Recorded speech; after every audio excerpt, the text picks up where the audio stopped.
Cela dit, plutôt que de demander aux Belges ce qu'ils pensent de cette situation, on a préféré aller voir Siop. Alors, qui est Siop?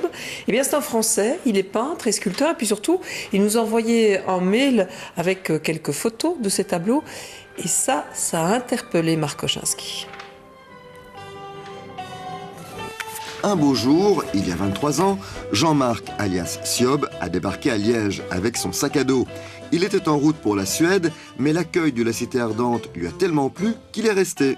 Siop est français, il n'a donc pas le droit de vote chez nous, mais comme la situation politique l'interpelle, il s'exprime par ses tableaux, comme celui-ci, 2 mètres sur 2,50 mètres, inspiré par l'assassinat du bon roi Henri IV par Ravaillac. Sauf que le rôle de Ravaillac est tenu par Bart de Wever.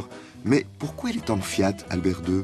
J'étais devant mon poste de télévision, je vois d'abord en gros plan, on voit le palais, on voit la grille du palais, et qu'est-ce qu'on voit? Une petite voiture toute minuscule, avec quand même le plus grand homme qu'on puisse avoir en Belgique, c'est-à-dire le roi.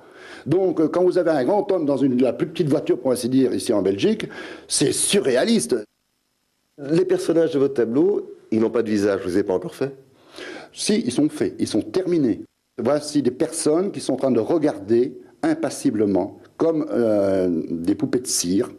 Ils n'ont pas de visage, ils n'ont rien, ils sont impassibles. Il peut arriver n'importe quoi à la Belgique, c'est ce qui se passe actuellement.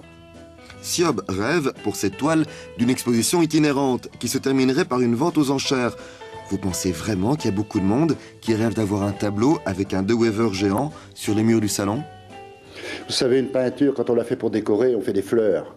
Et comme je ne suis pas en train de jeter des fleurs, il est tout à fait normal qu'on n'a pas envie de le mettre au milieu du salon. Mais on serait surpris, justement, si vous avez ça. Si un politicien aurait ça dans son salon, tous les jours, tous les matins, il verrait ça. Je pense qu'au moment au Parlement, quand il voterait différemment. La situation belge a déjà inspiré une vingtaine de toiles à Siop. Et il est tranquille, au rythme où vont les choses, la source n'est pas sur le point de se tarir. Voici en vrac la Belgique, tournant le dos à ses hommes politiques. Le Belge, ou audience royale. Et le personnage avec la petite couronne, c'est le roi, mais il fait quoi là? Il fait la grande lessive, il nettoie la Belgique. C'est-à-dire que la Belgique est représentée par un drapeau national, alors il la nettoie, il est en train de la nettoyer, mais vous savez ce qui va se passer? Dites-moi. Eh ben, il va se barrer, la fuite du roi. Donc il part avec le château, c'est tout ce qui lui reste. Hein. Après le roi, Bart de Wever, et cette fois-ci, il est aux prises avec...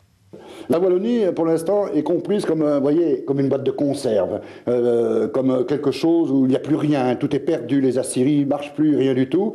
Et alors vous avez un Bart de Wever qui est en train de se battre contre cette Wallonie qui pourtant, elle se cramponne, et elle se cramponne aussi à la Flandre, elle se cramponne au pays. Et lui, il est en train de se débattre pour s'en débarrasser. Plutôt bien vu, non? Comme quoi, rien ne vaut un avis extérieur pour avoir un point de vue mordant sur la situation du pays. Point de vue mordant, point de vue décalé aussi, effectivement, de ce Français sur la situation politique et sur notre record du monde. Mon Dieu, on s'en passerait bien. Siop qui a envoyé par mail une photo de son tableau avec Bart de Wever qui tue le roi.